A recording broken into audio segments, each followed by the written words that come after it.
A man named Sid March is standing outside a mysterious company's medical facility called the Lucas Clinic. Inside this unsettlingly pale and sterile clinic, a client named Edward arrives and asks for his appointment. He is kindly informed by the receptionist to wait. While waiting, an old woman sitting next to Edward asks him if he is here for the famous celebrity named Hannah Geist, to which he says yes. From their conversation, it is understood that most clients in this clinic deeply admire Hannah Geist. Inside, Edward is with Sid, who works at this clinic. Both of them stare into a screen showing footage of Hannah. Sid uncovers the depth of Edward's fascination with this woman, claiming that he sees her as far more than just human. He presents Edward with several boxes containing viruses extracted directly from Hannah's body. Sid explains that some of them will last for only a limited time, but he wants to recommend a permanent solution to satisfy Edward's infatuation with Hannah. Edward agrees to buy Hannah's herpes that she picked up years ago from a public affair. Sid clarifies that Hannah had the herpes on the right side of her lips, meaning that if she kissed Edward, he would get it on the left side.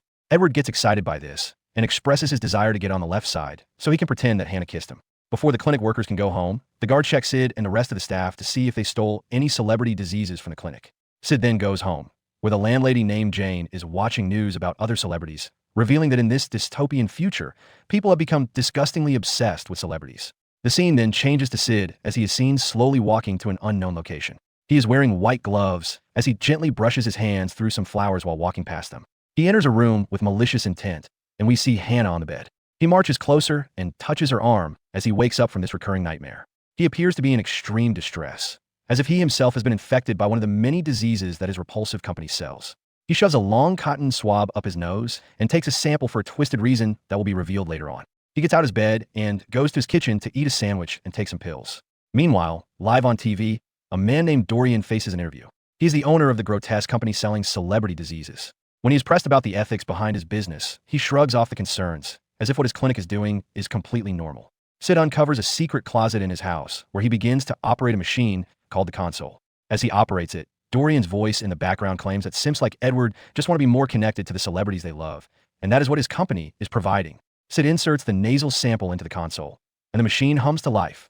The screen flickers as it starts piecing together a strange, fragmented picture of a human face. Later during an office meeting, Dorian explains to a couple of investors that the human face shares complex, nonverbal information. He introduces the console, which gives the virus its own one-of-a-kind face. Since the celebrity diseases are wanted by many people, they can be stolen from an infected person and sold on the black market. But with the console, each virus gets its own identity. As Sid alters the face, the console alters the virus accordingly and makes it non-contagious beyond one person. This means that the virus is now under copy protection and limited to only one paying client. He convinces the investors how crucial it is to invest in the console because it gives them complete control over the distribution of highly profitable celebrity viruses. Sid is at his job the next day with his co-workers as they talk about Hannah. They think Sid was the closest to her, but he clarifies that it was another worker named Derek who used to collect all of Hannah's samples. After they tell Sid that he looks very unwell, he goes up to their receptionist called Michelle. He asks her to give him the latest flu virus from the popular celebrity named Arya Noble. Inside the room, Sid once again validates this creepy client's fascination with Arya Noble, claiming that he sees her as far more than just human. This shows that Sid is only repeating a script given by his company. He further adds that this is the latest virus from Arya, meaning it will go directly from her body to this client's body, which will create a biological bond between them. After the client gets injected with the most recent virus, Sid sees that there is no one around, so he quickly injects himself with the same virus. At first, it looks like Sid also has an obsession for Arya Noble, but the actual reason behind his actions is much darker. It will be revealed soon. The guards check him again as he goes back home, where the same routine repeats. He eats his sandwich, takes his pills, and heads to the secret console in the house, where he does something we don't quite understand yet. He then goes to a butcher shop that has celebrity names on top of different meats. He talks to the owner of the shop, named Arvid. As it turns out, Sid is stealing viruses from the clinic and using his body as a temporary host. He has figured out a way to crack each virus from the console's copy protection. He then sells them to Arvid, who uses the celebrity cells to make lab-grown celebrity meat, which obsessed fans buy from his shop, taking celebrity consumption to a whole new level. Sid gives him the flu from Arya Noble, which was the latest on the market, but Arvid says that it has already gone public, meaning that someone is already doing what Sid is doing, only faster. The next day, Sid enters the clinic and hears the news that his co-worker Derek, who used to take all of Hannah's samples, is being arrested by the police for stealing something from the clinic. Dorian calls Sid into his office after this and explains to him that they found an old console in Derek's house that he had stolen from the clinic. He was cracking the copy protection and selling the latest viruses on the black market. He also reveals that Michelle checked their inventory, and not only one but two of their old consoles are missing, causing Sid to feel nervous that Dorian is onto him. Before Sid leaves, Doria mentions that Hannah is sick again and she is eager to sell. And instead of Derek, he wants to send Sid to collect the sample. Later on, Sid goes to Hannah's hotel, where fans have gathered outside.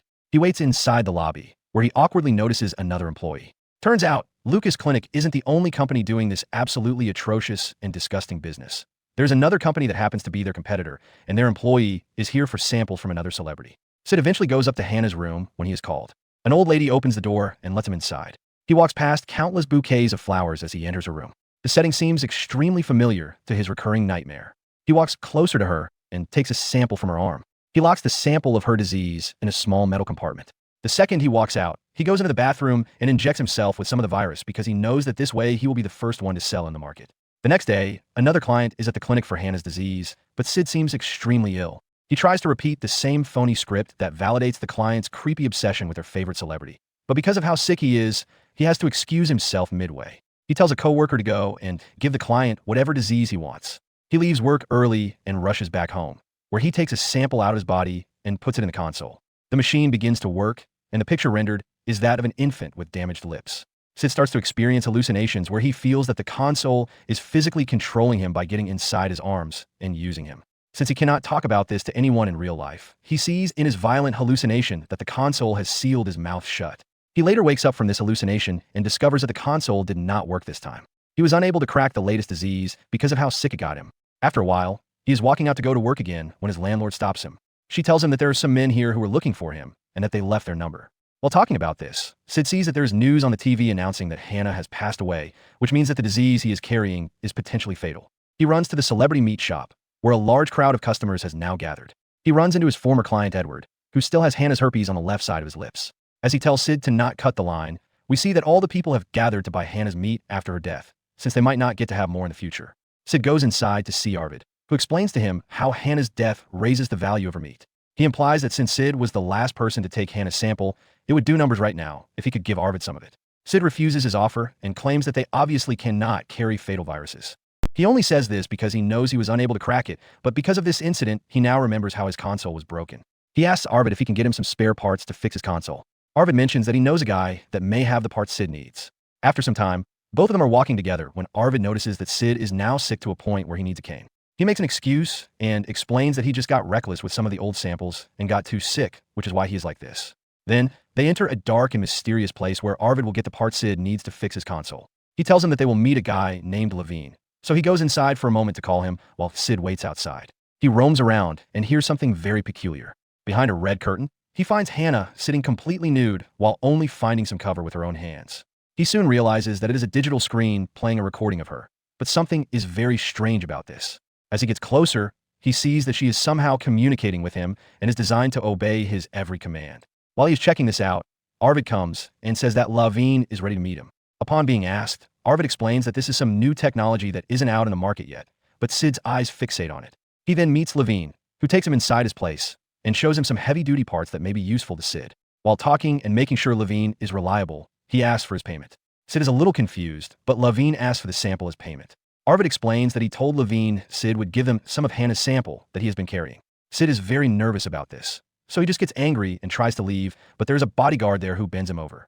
After that, they restrain him and forcefully take samples of his blood because they know he has the disease that took Hannah's life, which has insane demand right now. Arvid explains to him that he will get Sid a great doctor after this, and then they can continue their business as usual. Sid also developed a rash from this disease, so Arvid wants a piece of that too, but Sid makes a run for it. They pin him down again and forcefully take out a piece of his skin where he had the rash. After that, we see that he is thrown out and spends the night on the streets. He is then inside a diner where he feels even more sick and doesn't know what he should do. While he is sitting, a strange man comes and sits right in front of him. He also starts talking about Hannah and how she died in her sleep right next to her boyfriend, who had no idea that he was sleeping with a corpse. Another man comes and sits right next to him, and he doesn't understand what's going on. After a while, the man that came first tells him that both of them are waiting for a car. They have been tasked to take Sid somewhere to meet someone. He denies it at first, but knows that he has no other choice. They take him inside the car, where he goes through an uncomfortable journey because his illness is getting worse. Sid is lying on a white cloth while a doctor runs various tests on him. He concludes that it is indeed the same disease that Hannah has, and it causes severe hallucinations, which explains what he saw when his console broke down. He is an old man named Dr. Abendroth, who has a more advanced version of the console. He tells Sid that he was able to bypass it and has reached the conclusion that the disease was something sinister specifically designed to do this to Hannah, and that it was designed to be highly secure to prevent analysis. He gets dressed up, and a woman takes him inside a room where he sits down with his cane, looking as sick as a human can get. In this room, he sees that Hannah is still alive and near her death. She understands that Sid must have taken her disease. She yearns to know if he also has started bleeding yet. Upon hearing that his condition isn't as bad yet, she explains that her lips bleed so much that sometimes the blood makes its way into her throat, rendering her devoid of any breath, which is why she hasn't been sleeping and fears her demise might be close. Sid is then angrily sitting outside, drowning in his hopelessness, knowing that both of them don't have much time left. The woman working for Dr. Abendroth explains to him that they think this is an assassination attempt on Hannah and that they had to fake her death to prevent a second attempt. The people in this facility that are taking care of Hannah believe that someone at the Lucas Clinic did this and want Sid to find out who did so that they may take a first step in finding a cure. Later on, he is sitting with the doctor himself, who is testing him to see how well he is doing so far. He reveals that he has some skin patches on his arms. He asserts that these are grown from celebrity skin cells and that he even has a piece of Hannah attached to him. He further explains that in the grand scheme of things, he finds that there is something in all of this that can be dearly consumed. He then doubts Sid, claiming that he could have just stolen Hannah's blood, but instead he injected himself with it. He also is as sick as the rest. The doctor then gives him some antivirals to help fight the disease. He again has the reoccurring nightmare, where he goes by the flowers and steals Hannah's blood.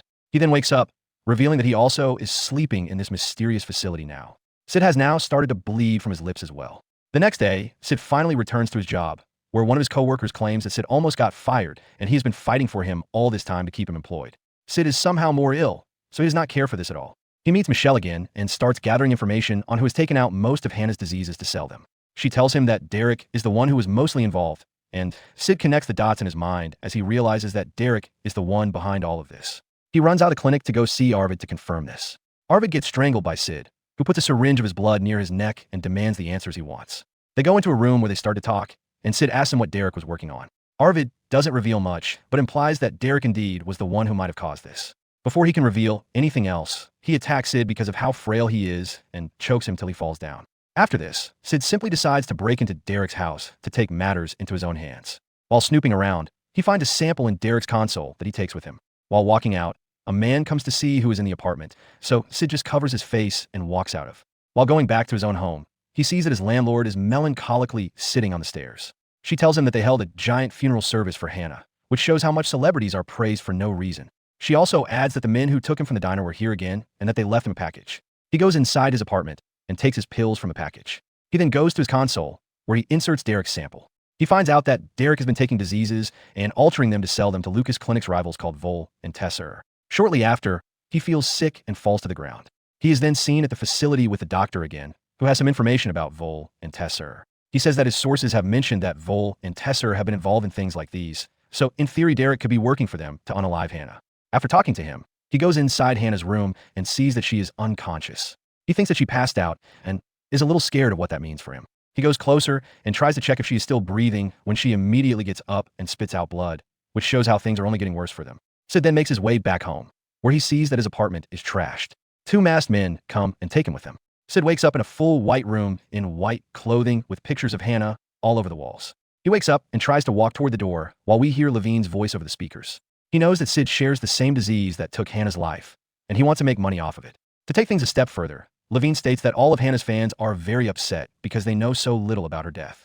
Since Sid has the same virus and is passing away in the same way, he can broadcast everything live so that everyone can see how Hannah passed away.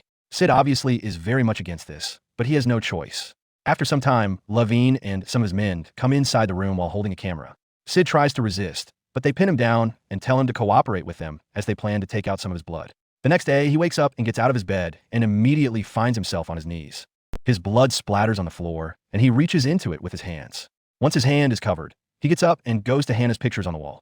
He wants to believe that the blood is not on his hands, but on Hannah's.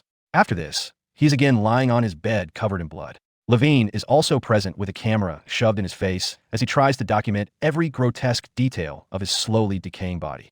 The workers arrive and draw his blood again. Levine is then sitting right by him while having a drink. He gets up and walks away while talking, but forgets that the syringe is still right by Sid. While he continues talking, Sid comes running and jabs the needle in his mouth so that he can run away and escape from this white room. While hopelessly running away in this frail condition, he falls to his knees again and pukes out more blood. As he is rolling around in his own filth, trying to find a way out of his misery, some guards come and capture him. He grabs an innocent nurse and threatens to rub his blood all over her so that she gets infected also. The guards stay away from him as he moves away and gets out of the building. The scene then shifts to Hannah getting her hair done by artists as we can hear Sid talking to Mira. She is the head of Vol and Tesser. He finally understands everything that has been going on so far. Vol and Tesser basically saw how popular Hannah was and how much money the Lucas Clinic was making off of her. They used Derek to infect Hannah with their own extremely modified virus so that they can harvest it inside her body.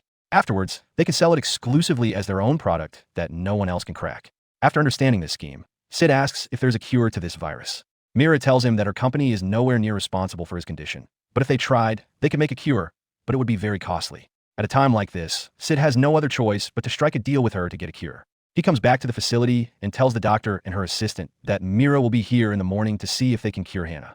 We directly cut to the morning where everyone is waiting outside of Hannah's room. Mira walks out of the room and delivers the bad news that Hannah is too far gone to be saved now.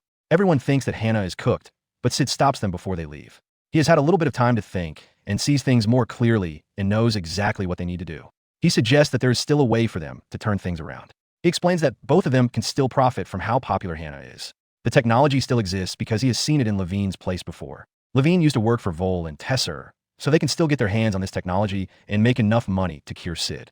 The scene now changes to Hannah inside of a digital screen, where she seems excited to invite everyone into her afterlife. We then see parts of the human body inside a chamber as Mira speaks in the room. Sid is now working for Mira in Vol and Tesser, where he is talking to a bunch of investors. She explains that they have kept Hannah's body inside of a chamber where they have genetically grown her limbs.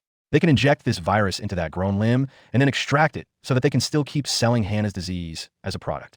They call this a celebrity cell garden. Sid opens a part of this chamber where we see a genetically grown arm. He injects it with the virus to demonstrate how everything works. After that, all the investors leave and Sid is left alone.